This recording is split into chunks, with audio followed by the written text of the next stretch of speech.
ਸਾਹਿਬਾਂ ਦੀਆਂ ਅਸੀਸਾਂ ਪ੍ਰਾਪਤ ਕਰ ਰਹੇ ਗੁਰੂ ਰੂਪ ਸਤ ਸੰਗਤ ਜੀਓ, ਆਓ ਸਭ ਤੋਂ ਪਹਿਲਾਂ ਸਾਹਿਬਾਂ ਦੀ ਹੀ ਬਖਸ਼ਿਸ਼ ਫਤਿਹ ਦੁਆਰਾ ਆਪਾਂ ਆਪਸੀ ਸਾਂਝ ਕਰੀਏ। ਗੱਜ ਵੱਜ ਕੇ ਫਤਿਹ ਬੁਲਾਓ ਜੀ। ਵਾਹਿਗੁਰੂ ਜੀ ਕਾ ਖਾਲਸਾ, ਵਾਹਿਗੁਰੂ ਜੀ ਕੀ ਫਤਿਹ।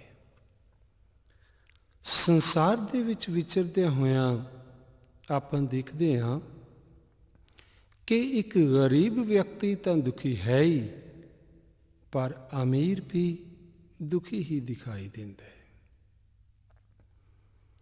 ਇੱਕ ਨਿਰਧਨ ਤਾਂ ਦੁਖੀ ਹੋ ਸਕਦਾ ਹੈ, ਪਰ ਸਰਧਨ ਕਿਉਂ ਦੁਖੀ ਹੈ? ਇੱਕ ਕੰਗਾਲ ਤਾਂ ਦੁਖੀ ਦਿਖਾਈ ਦਿੰਦਾ ਹੀ ਹੈ, ਪਰ ਇੱਥੇ ਸ਼ਾਹੂਕਾਰ ਵੀ ਸੁਖ ਦੀ ਨੀਂਦੇ ਸੁੱਤਾ ਨਹੀਂ ਜੇ ਮਿਲਦਾ। ਨੌਕਰ ਤਾਂ ਦੁਖੀ ਹੈ, ਪਰ ਸਵਾਲ ਹੈ ਕਿ ਨੌਕਰ ਦਾ ਮਾਲਕ ਕਿਉਂ ਦੁਖੀ ਹੈ? ਇੱਕ ਬਲਹੀਨ ਵਿਅਕਤੀ ਤਾਂ ਦੁਖੀ ਹੈ, ਪਰ ਬਲਵਾਨ ਵੀ ਦੁਖੀ ਦਿਖਾਈ ਦਿੰਦਾ ਹੈ। ਗੁਣਾਂ ਤੋਂ ਸਖਣਾ ਗੁਣਹੀਨ ਵਿਅਕਤੀ ਤਾਂ ਦੁਖੀ ਹੈ, ਪਰ ਗੁਣਵਾਨ ਤੇ ਵਿਦਵਾਨ ਵੀ ਦੁਖੀ ਦਿਖਾਈ ਦਿੰਦਾ ਹੈ।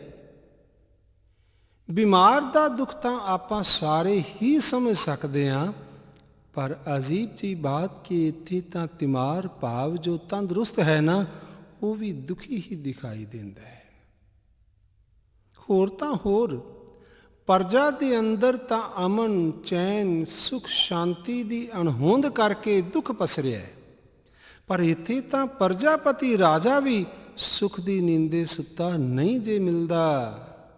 ਜਗਤ ਦੀ ਐਸੀ ਹਾਲਤ ਨੂੰ ਦੇਖਿਆ, ਸਾਰੇ ਹੀ ਸੰਸਾਰ ਦੀ ਐਸੀ ਅਵਸਥਾ ਨੂੰ ਦੇਖਿਆ, ਸਾਹਿਬ ਸ੍ਰੀ ਗੁਰੂ ਨਾਨਕ ਪਾਤਸ਼ਾਹ ਜੀ ਨੇ ਤੇ ਸਾਹਿਬ ਆਪ ਮੁਹਾਰੇ ਹੀ ਕਹਿ ਉੱਠੇ, ਨਾਨਕ ਦੁਖੀਆ ਸਭ ਸੰਸਾਰ। ਆਪਾਂ ਵੀ ਜਦੋਂ ਕਿਸੇ ਨੂੰ ਆਪਣਾ ਹਮਦਰਦ, ਆਪਣਾ ਹਮਸਾਇਆ ਜਾਂ ਆਪਣਾ ਹਮਰਾਜ਼ ਜਾਣ ਕੇ ਆਪਣੇ ਦੁੱਖ ਦੀ ਵਿਥਿਆ ਸਾਂਝੀ ਕਰਨ ਲੱਗਦੇ ਆ ਨਾ, ਤੇ ਸੁਣਨ ਵਾਲਾ ਸੁਣਦਿਆਂ ਸੁਣਦਿਆਂ ਅੱਧ ਵਿਚਾਲੇ ਹੀ ਟੋਕ ਕੇ ਆਖਦਾ, ਛੱਡ ਯਾਰ, ਤੂੰ ਆਪਣੀ ਕਿਹੜੀ ਗੱਲ ਕਰ ਰਿਹਾ ਹੈ? ਉਹ ਭਲਿਆ ਤੇਰੇ ਨਾਲੋਂ ਤਾਂ ਮੈਂ ਖੁਦ ਆਪ ਹੀ ਜ਼ਿਆਦਾ ਦੁਖੀ ਹਾਂ। ਪੰਚਮ ਪਾਤਸ਼ਾਹ ਜੀ ਨੇ ਐਸੀਆਂ ਗੱਲਾਂ ਨੂੰ ਆਪਣੇ ਸ਼ਬਦਾਂ ਦੇ ਵਿੱਚ ਇਉਂ ਕਲਮਬੰਦ ਕੀਤਾ, ਕਹਿਣ ਲੱਗੇ, ਜਿਸ ਮਾਨੁਖ ਪੈ ਕਰੋ ਬੇਨੰਤੀ, ਸੋ ਆਪਣੇ ਦੁੱਖ ਭਰਿਆ।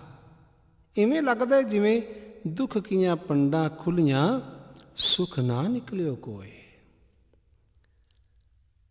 ਬਾਬਾ ਸ਼ੇਖ ਫਰੀਦ ਜੀ ਸੂਫੀ ਸੰਤ, ਜਿਨ੍ਹਾਂ ਨੂੰ ਇਸਲਾਮ ਸ਼ਕਰਗੰਜ ਬਾਬਾ ਵੀ ਆਖਦਾ ਹੈ, ਉਹ ਬਾਬਾ ਫਰੀਦ ਜੀ ਜਿਹੜੇ ਆਖਦੇ ਨੇ, ਉਹ ਦੁਨੀਆ ਵਾਲੇ ਜਿਸ ਖੁਦਾਵੰਦ ਕਰੀਮ ਪਰਵਦਗਾਰ ਅੱਲਾਹ ਤਾਲਾ ਨੂੰ ਇੱਕ ਛਿਣ ਮਾਤਰ ਦਾ ਸਮਾਂ ਤੱਕਣ ਦੇ ਲਈ ਤਰਸਦੇ ਨੇ।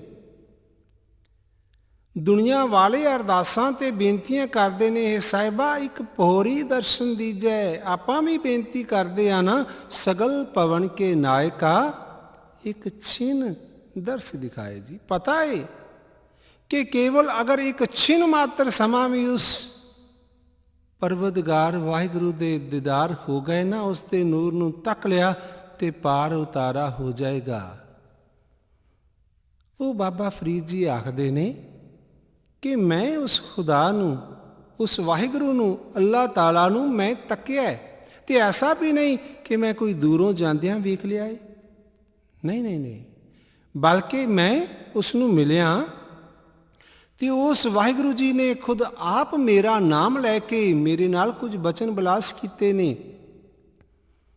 ਉਹਨਾਂ ਨੇ ਆਪ ਮੈਨੂੰ ਬੁਲਾ ਕੇ ਆਖਿਆ, ਫਰੀਦਾ, ਮੈਂ ਜਾਣਦਾ ਕਿ ਤੂੰ ਆਪਣੇ ਆਪ ਨੂੰ ਬੜਾ ਹੀ ਬੰਦਗੀ ਕਰਨ ਵਾਲਾ ਉੱਤਮ ਮਹਾਂਪੁਰਸ਼ ਸਮਝਦਾ ਹੈ, ਤੇ ਬਾਕੀ ਸਾਰਿਆਂ ਨੂੰ ਤੂੰ ਗਿਣਦਾ ਹੈ ਕਿ ਐਵੇਂ ਹੀ ਨੇ।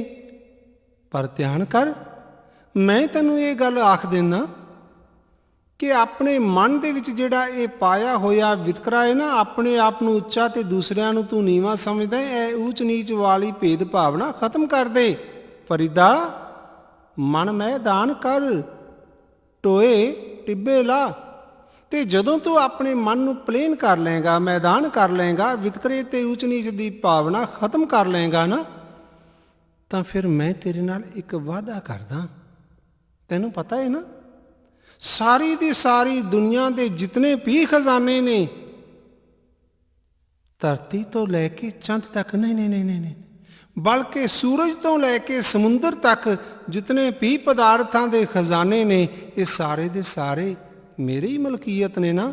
ਤੇ ਮੈਂ ਤੈਨੂੰ ਆਖਦਾ, ਜੇ ਤੂੰ ਆਪਣੇ ਮਨ ਨੂੰ ਮੈਦਾਨ ਕਰਕੇ, ਆਪਣੇ ਆਪ ਨੂੰ ਸਵਾਰ ਕੇ, ਦਾਗਾਂ ਨੂੰ ਮਿਟਾ ਕੇ, ਊਚ ਨੀਚ ਨੂੰ ਖਤਮ ਕਰਕੇ ਅਗਰ ਤੂੰ ਮੈਨੂੰ ਮਿਲ ਪਾਵੇਂ ਨਾ, ਤਾਂ ਫਿਰ ਮੈਂ ਤੈਨੂੰ ਆਖਦਾ ਕਿ ਮੇਰਾ ਸਾਰਾ ਕੁਝ ਹੀ ਤੇਰਾ ਨਹੀਂ ਹੋ ਜਾਏਗਾ, ਬਲਕਿ ਤੂੰ ਮੇਰੇ ਘਰ ਦਾ ਮਾਲਕ ਬਣ ਜਾਏਗਾ। ਉਹ ਆਪ ਸਵਾਰੈ ਮੈਂ ਮਿਲੈ, ਆਪ ਸਵਾਰੈ ਮੈਂ ਮਿਲੈ, ਮੈਂ ਮਿਲਿਆ ਸੁਖ ਹੋਏ ਫਰੀਦਾ, ਜੇ ਤੂੰ ਮੇਰਾ ਹੋਏ ਰਹੇ ਸਭ ਜਗ ਤੇਰਾ ਹੋਏ।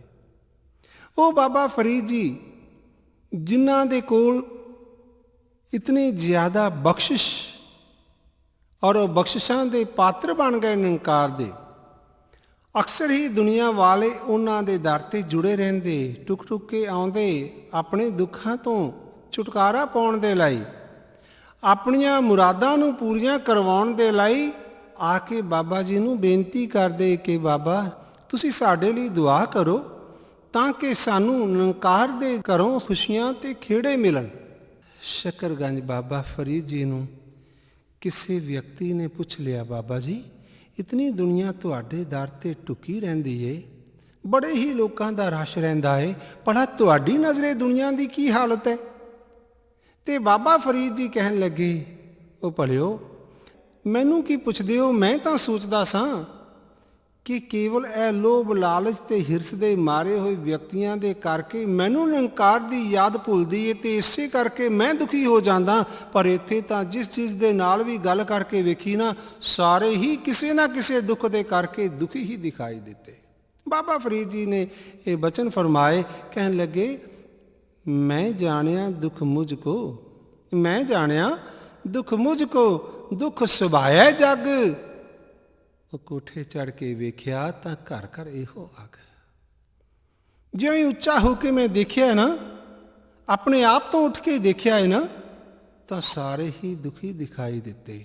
ਆਪਾਂ ਵੀ ਗੁਰਦੁਆਰੇ ਆਉਂਦੇ ਹਾਂ, ਗੁਰੂ ਸਾਹਿਬ ਜੀ ਦੀ ਹਜ਼ੂਰੀ ਵਿੱਚ ਪਹੁੰਚਦੇ ਹਾਂ, ਸਾਹਿਬਾਂ ਨੂੰ ਮੱਥਾ ਟੇਕਣ ਲੱਗਦੇ ਹਾਂ, ਪਰ ਮੱਥਾ ਵੀ ਟੇਕਣ ਤੋਂ ਪਹਿਲਾਂ ਦੋਨੋਂ ਹੱਥ ਜੋੜ ਕੇ ਅਰਦਾਸ ਕਰਦੇ ਹਾਂ। ਨਮਸਕਾਰ ਬਾਅਦ ਵਿੱਚ ਕਰਦੇ ਹਾਂ, ਅਰਦਾਸ ਪਹਿਲੋਂ ਕਰਦੇ ਹਾਂ, ਤੇ ਅਰਦਾਸ ਦੇ ਵਿੱਚ ਸਾਡੇ ਸੁੱਖਾਂ ਦੀ ਹੀ ਕਾਮਨਾ ਹੁੰਦੀ ਹੈ ਨਾ। ਕੋਈ ਆਖਦਾ ਹੈ ਸਾਹਿਬ ਮੈਨੂੰ ਪੈਸੇ ਦੀ ਦਾਤ ਬਖਸ਼ਿਸ਼ ਕਰੋ, ਕੋਈ ਆਖਦਾ ਹੈ ਮੈਨੂੰ ਦੇਹ ਰੋਗਤਾ, ਕੋਈ ਪੁੱਤਰ ਦੀ ਦਾਤ ਮੰਗਦਾ ਹੈ, ਕੋਈ ਕਾਰੋਬਾਰ ਦੇ ਵਾਧੇ ਬਖਸ਼ਿਸ਼ ਕਰਨ ਦੇ ਲਈ ਆਖਦਾ ਹੈ। ਸਾਰੇ ਸੁੱਖ ਹੀ ਮੰਗਦੇ ਨੇ ਨਾ, ਦੁੱਖ ਤਾਂ ਕੋਈ ਨਹੀਂ ਮੰਗਦਾ, ਸਾਰੇ ਹੀ ਫੁੱਲ ਚਾਹੁੰਦੇ ਨੇ, ਕੰਡਾ ਕੋਈ ਵੀ ਨਹੀਂ ਚਾਹੁੰਦਾ। ਪਰ ਅਜੀਬ ਜੀ ਗੱਲ, ਅਸੀਂ ਖੜੇ ਵੀ ਸੁੱਖ ਦਾਤੇ ਦੇ ਅੱਗੇ ਹਾਂ, ਮੰਗਦੇ ਵੀ ਸੁੱਖ ਹਾਂ, ਪਰ ਫਿਰ ਵੀ ਕਈ ਵਾਰੀ ਸਾਨੂੰ ਦੁੱਖ ਆ ਲੱਗਦੇ ਨੇ। ਐਸਾ ਕੁਝ ਕਿਉਂ ਹੁੰਦਾ ਹੈ? ਸੁੱਖ ਮੰਗਤ ਦੁੱਖ ਆਗੇ ਆਵੇ ਦੀ ਖੇਡ ਕਿਉਂ ਵਰਤ ਜਾਂਦੀ ਏ? ਆਓ ਸਾਹਿਬ ਜੀ ਦੇ ਪਾਸੋਂ ਪੁੱਛੀਏ, ਸਤਿਗੁਰੂ ਤੁਸੀਂ ਦੱਸੋ ਭਲਾ ਕਿ ਸਾਨੂੰ ਦੁੱਖ ਕਿਉਂ ਆ ਲੱਗਦੇ ਨੇ? ਮੰਗਦੇ ਅਸੀਂ